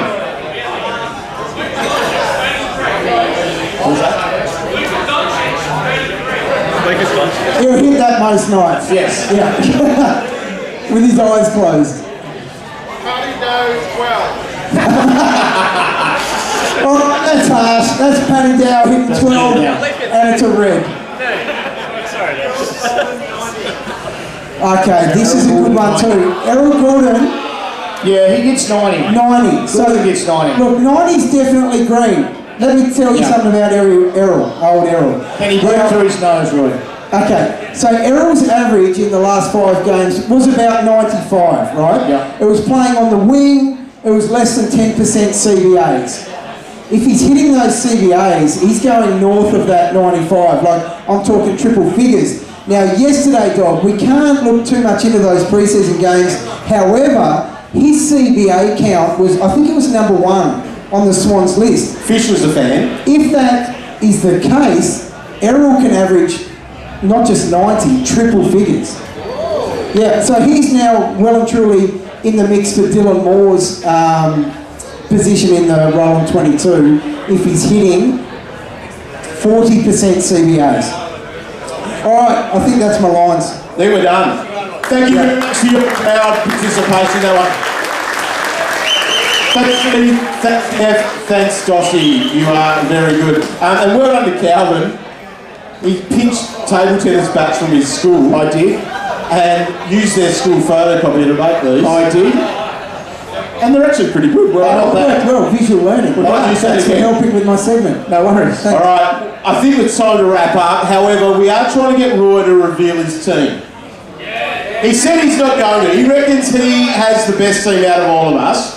Well, the thing is, if I didn't reveal my team each year, I would have at least one hat. People just trade better than Do you me. want me to put up a chart like Dossie's? It's not that bad. No, yours is good. Thank you, exactly. His is Something I shit. thought. If you look at Calvin's, Alright, he's mate. actually had a couple of good teams. I've got rubber arms, just like tonight when we should go home to bed because we've got an early flight. If one of you two say, let's hit the fucking pub, I'll be like, yeah boy! Okay, so I've got rubber arms, I'm willing to do my team reveal. Okay, thanks Dom. Here So it I've is. gone with breakout contenders, players with huge upside. Now I love a team that's in line to win the flag. And I couldn't look any... Nah, okay, I'm a wanker, so... here's I my did say you team. got Paddy Dow as your captain.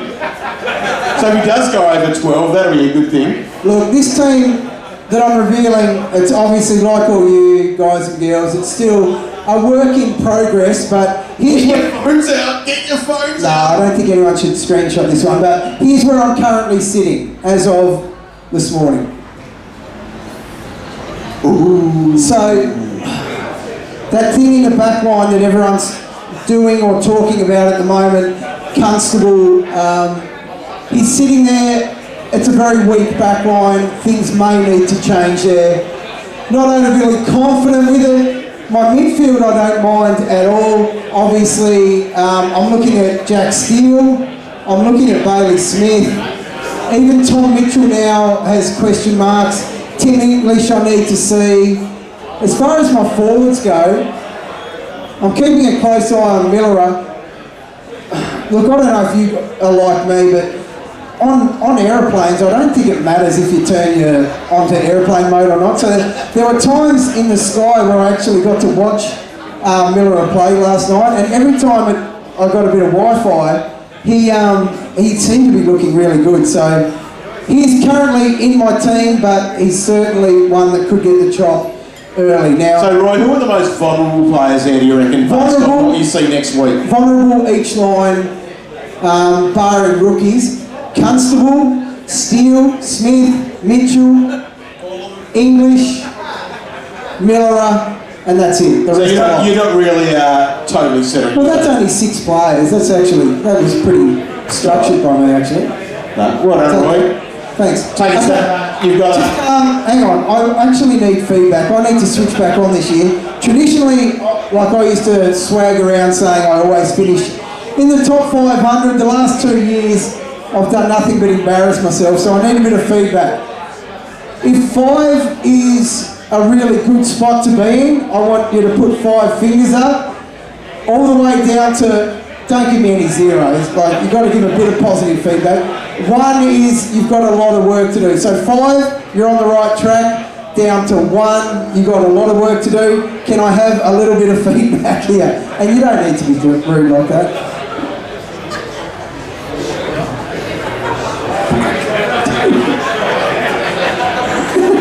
It's okay. Okay. Oh, Jesus, boys.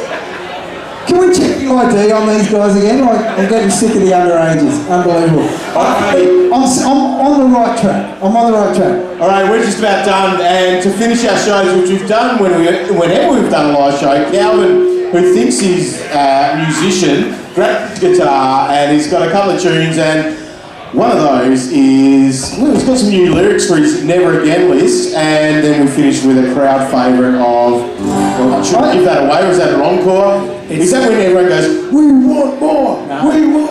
I actually thought all the girls in Australia were at Harry Styles, but percentage-wise, I think we've set a new record for our shows. A lot of girls. I highly doubt I it. see a lot of girls in the crowd. Is it shifting? Changing in the guard. I think it's Cal's grey hair. It's that George Clooney thing. Alright, Dicky. Sorry. Alright. So as you know, if you don't know, this is a song I do every time we do little shows around. This is my Never Again list, and it's about players that you should consider never ever picking in your team. So, yeah, let's get out. Careful when you pick up these clowns, 'cause you know that they will let you down.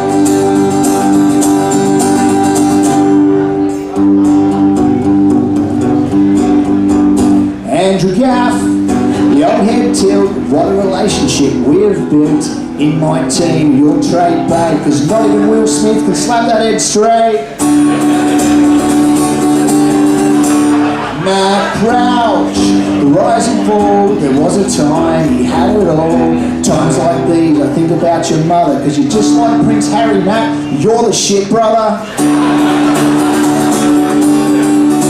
Taron Thomas, I can't go there, it's way too soon, gotta handle with care. There's plenty here, I'm not gonna try it. The joke would go down like an 8-year-old pilot. Travis Boak, 17 years, what a champion. There's only one fear, he might be the oldest one in Australia, but even with a walking frame, he's still Port's best player. Sam Draper, hold your cheers, he's been a draft slipper for the last 2 years. He's been sleep that long, must be said. Someone check his fucking pulse, he's probably dead.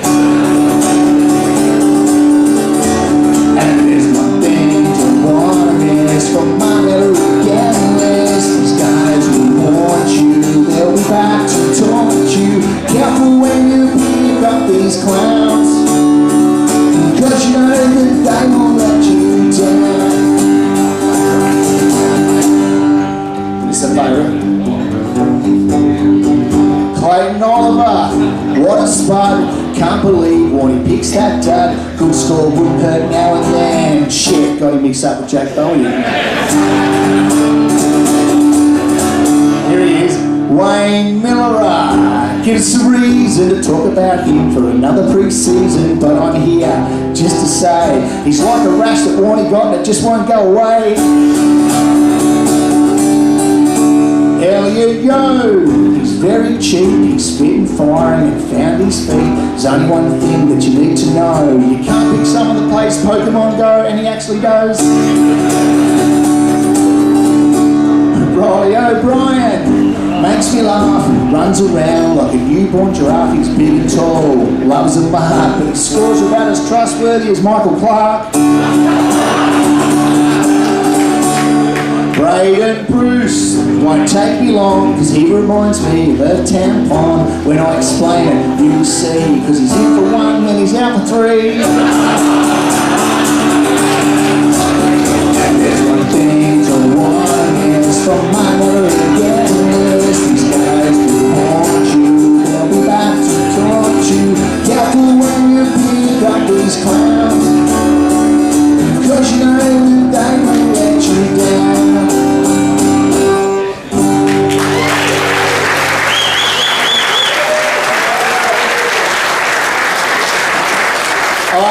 For the last one, this is, there's my green vest over there. You want to put it on?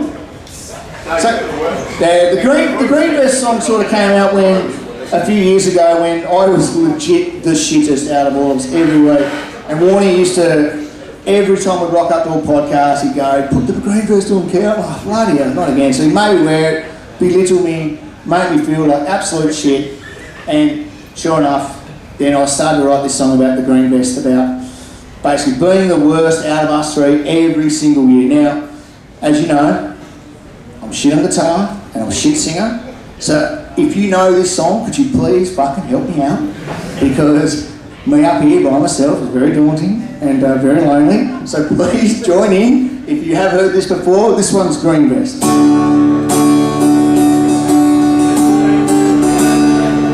Spend a week making a living, but on weekend comes a time you can do whatever turns you on without to freeze your mind. For me, it's fantasy football. There's a lot of games around. When you line them up together, the fantasy wins hands down. But I'm in the green vest. I'm angry at the world. When I'm in the green vest, I'm such a little girl. When I'm in the green vest, I'm always coming last. So take that fucking green vest and shove it up your ass. Yeah, you people help it, thank you. Appreciate it.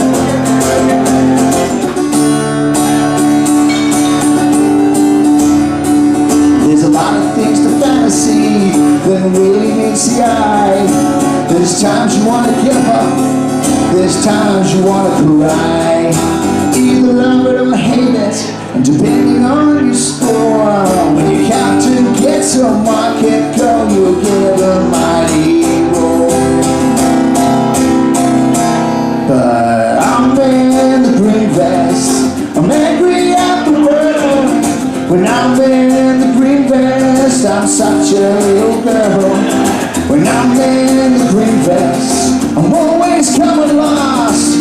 So take that fucking green vest and shove it up your ass.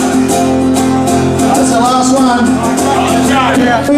I'm in the green vest, I'm angry at the world. When I'm in the green vest, I'm such a little girl. When I'm in the green vest, I'm always coming last. So take that fucking green vest and shove it up your ass. So shove it up your ass.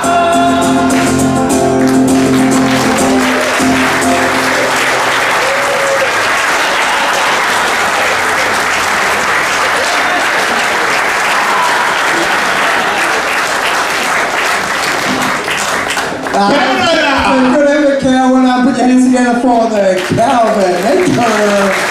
Surely that deserves a sold-out concert at Marvin Stadium Galvinator. Oh, the girls are going wild. Good job. All right, thanks heaps for coming along. Thanks to Game Day Squad for making it all possible. We wouldn't be over here without them. So if you haven't had a look at that QR code, just pump it in, and when you're on the way home, check it out, because I think you're really going to enjoy the experience.